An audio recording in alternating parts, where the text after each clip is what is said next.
بسم اللہ الرحمن الرحیم۔ اے ہمارے رب ہمارا سینہ کشادہ کر دے، ہمارا کام آسان بنا دے، ہماری زبان کی گرہ کھول دے تاکہ وہ ہماری بات سمجھ سکے۔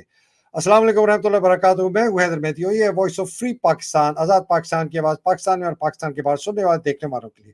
جناب آج بہت ایک خصوصی ٹرانسمیشن ہے۔ اس وقت پاکستان میں صبح کے 10 بج رہے ہیں اور ہم نے ایک اپنے بہت ہی خاص گیسٹ کو ریکویسٹ کی ہے کہ وہ آئیں آپ کی خدمت میں، جناب none other than the great doctor محیط پیرزادہ۔ السلام علیکم ورحمۃ اللہ وبرکاتہ۔ ڈاکٹر صاحب ویلکم ٹو دا پروگرام۔ وعلیکم السلام حیدر مہدی صاحب، بہت شکریہ اپنے پروگرام میں مدعو کرنے کا۔ Thank you very much. Doctor صاحب بہت اہم دن شروع ہو چکا ہے پاکستان میں، 10 بجنے والے ہیں پاکستان میں۔ 2:30 بجے کیبنٹ کا سیشن ہے، 3 بجے نیشنل اسمبلی کا سیشن کال کیا ہے، 6 بجے سینٹ کا سیشن ہے، اور 2-3 بہت عام سوالات آپ سے۔ پہلا سوال، 26ویں امینڈمنٹ پاس ہو جائے گی؟ دوسرا سوال، P T I, P D M حکومت، سپریم کورٹ، عاصم منیر، عوام پاکستان، فضل الرحمان جیسے لوگ، ان سب کے پاس کیا کیا آپشنز ہیں، اور خان صاحب کی رہائی کے امکانات آپ کو کیا نظر آ رہے ہیں؟ کیسے دیکھ رہے ہیں آپ منظرنامہ؟ اچھا حیدر، آپ نے بہت سے کامنٹس بھی کر دیے، بہت سے سوال بھی آپ نے اس میں ڈال دیے، ایک ایک کر کے میں اس کو ایڈریس کرنے کی کوشش کرتا ہوں۔ سب سے پہلے آپ نے لفظ استعمال کیا کہ پاکستان کی تاریخ کا بڑا اہم دن ہے۔ اس سے تو ایسا لگتا ہے جیسے پاکستان مریخ کے اوپر کوئی اپنا راکٹ بھیج رہا ہے، یا کوئی بہت نیا قسم کے میسائل کا ایکسپیریمنٹ کر رہا ہے، یا پاکستان اور ہندوستان کے درمیان میں کوئی بہت بڑی کوئی کانفرنس ہونے لگی ہے، یا کوئی ہم اسلامک کانفرنس کرنے لگے ہیں اسلام آباد کے اندر۔ اہم دن کیسے ہے؟ یہ تو ایک منحوس دن ہے، پوٹینشلی طور پر منحوس دن ہے، نحوست کا دن ہے، اور یہ شو کرتا ہے کہ پاکستانی قوم، پاکستان کے ادارے، اجتماعی طور پہ پاکستانی شعور اور ذہن جو ہے وہ کتنا کمزور ہے، پاکستان کی عدالتیں کتنی کمزور ہیں، پاکستان کی سپریم کورٹ کتنی توڑ پھوڑ کا شکار ہے، پاکستان کے انگریزی کے جو اخبارات ہیں جیسے ڈان ہے، ٹریبیون ہے، دی نیوز ہے، دی نیشن ہے، پاکستان کے جو لکھنے لکھانے والے ہیں، جو اداریہ لکھتے ہیں، جو اردو کے اخبارات ہیں، پاکستان کے کہتے ہیں کہ 33 اس ملک میں 30 سے زیادہ نیوز اینڈ کرنٹ افیئرس کے ٹیلی ویژن چینل ہیں۔ ہر چینل کا ایک ڈائریکٹر نیوز ہے، وہاں پر ایک ایڈیٹر بیٹھا ہوا ہے، اس کا ایک مالک ہے سپوزٹلی جس نے اس میں انویسٹمنٹ کی ہے، کس چیز کے لیے کی ہے۔ اتنا بڑا کہنے میں ایک کھلاڑ ہے اور اتنا بڑا ایک ڈھانچہ ہے، لیکن سپریم کورٹ آف پاکستان کی جو بچی کچی ادارہ ہے اس کو ذبح کیا جا رہا ہے ملک کی سب سے۔ اور ذبح کیوں کیا جا رہا ہے کہ سپریم کورٹ کے اندر جو تھوڑی سی رمق ہے زندگی کی، جس کی وجہ سے ہائی کورٹس کو، جیسے اسلام آباد ہائی کورٹ ہے، لاہور ہائی کورٹ ہے، ان کو جو تھوڑی سی پروٹیکشن مل رہی ہے، اور جو الیکشن ہوا ہے فروری 2024 کا، اس میں جو الیکشن ٹریبونلز کے سامنے جو معاملات ہیں، اسلام آباد ہائی کورٹ نے جو اصولی پوزیشن اختیار کی ہے۔ اب جیسے نجم سیٹھی صاحب جو ہیں، وہ میں سمجھتا ہوں کہ انٹلیکچوئل بھی ہیں، عمران خان کے بہت خلاف بھی ہیں، ان کی بہت سی عمران خان سے ان کی بہت سی وجوہات ہیں ان کی مخالفت کی، لیکن کم از کم انہوں نے بھی اپنے، میں ان کے دیکھتا ہوں کبھی کبھی مجھے موقع ملتا ہے، اپنی ویڈیوز اور ویلاگز میں نجم سیٹھی نے یہ کہا کہ بھئی یہ جو اسلام آباد ہائی کورٹ کے جج ہیں، پرابلم یہ ہے کہ یہ کوئی پرو عمران نہیں ہے، یہ کوئی پرو پی ٹی آئی نہیں ہے، یہ بیسکلی اصول کے اوپر کھڑے ہیں، یہ انہوں نے کئی دفعہ اس میں کہا۔ تو لیکن وہ بھی دیکھیں، جج بھی مجبور ہو گئے ہیں۔ میں بھی کوئی پی ٹی آئی کا کارڈ کیرنگ ممبر نہیں ہوں، مجھے نہیں پتا کہ آپ کبھی پی ٹی آئی کا کارڈ کیرنگ ممبر تھے۔ میں نے تو ایک روپیہ بھی نہ کبھی پی ٹی آئی کو ڈونیشن میں دیا، نہ مجھے پی ٹی آئی سے کوئی فائدہ ہوا۔ میری تو اپنی ایک اچھا بلا پے پیکج تھا، میں اور چیزیں رن کرتا تھا۔ ہم سب کو اسلام آباد ہائی کورٹ کے جسٹسز کی طرح اور سپریم کورٹ کے جسٹسز کی طرح، جس میں منصور علی شاہ ہیں، جس کے اندر عائشہ ملک صاحبہ ہیں، جس میں منیب اختر ہیں، مجبور ہو کے ایک پوزیشن جو ہے وہ لینی پڑی۔ اب وہ جو سپریم کورٹ کی بچی کچی کیپیسٹی ہے، اس کو ختم کرنے کے لیے، اسلام آباد ہائی کورٹ کو ختم کرنے کے لیے، تاکہ 8 فروری 2024 کے الیکشن کے جو بھی سوالات ہیں ان کو دفن کر دیا جائے۔ ایک جو انہوں نے جعلی پارلیمنٹ کھڑی کی ہے دو خاندانوں نے، شریف زرداری نے، اسے جنرل عاصم منیر کی جو فوج کا کنٹرول انہوں نے کیا ہوا ہے، فوج بیچاری بھی رضیہ گنڈوں میں پھنس گئی ہے۔ میں ہمیشہ کہتا ہوں، لوگ سمجھتے نہیں ہیں، لوگ یہ سمجھتے ہیں کہ ہم فوج کے خلاف ہیں، فوج کے ہم کہاں خلاف ہیں؟ ہم کہہ رہے ہیں ہماری فوج کو ان لوگوں نے کنٹرول کر لیا ہے، کچھ اندرونی سیاسی خاندانوں نے، جو ڈینسٹیز ہیں، اور جو بیرونی جو ممالک کے انٹرسٹ ہیں، ان کی انٹیلیجنس ایجنسیز نے ہماری فوج کو کنٹرول کر لیا۔ اب 25 کروڑ کا ملک ہے، کتنا بے بس ہے، کتنا یہ ملک جو ہے لاچار ہیں یہ لوگ جو ہیں، کہ ان کی گردن پہ چھری پھیری جا رہی ہے۔ اچھا، تحریک انصاف کے حالات دیکھیں، آپ نے ان کے ذکر کیا کہ تحریک انصاف جو ہے، جس کو ذبح کرنے کے لیے یہ سارا پروسیس ہے۔ کوئی آپ مجھے بتا دیں حیدر مہدی صاحب، اگر آپ کو کوئی بہتر سمجھ اس کی آئی ہے، آپ نے ظاہرہ پروگرام آپ اپنا کرتے ہیں، تو بلاول زرداری کو اور آپ نے نواز شریف کی جو پارٹی کے جتنے بھی لوگ ہیں،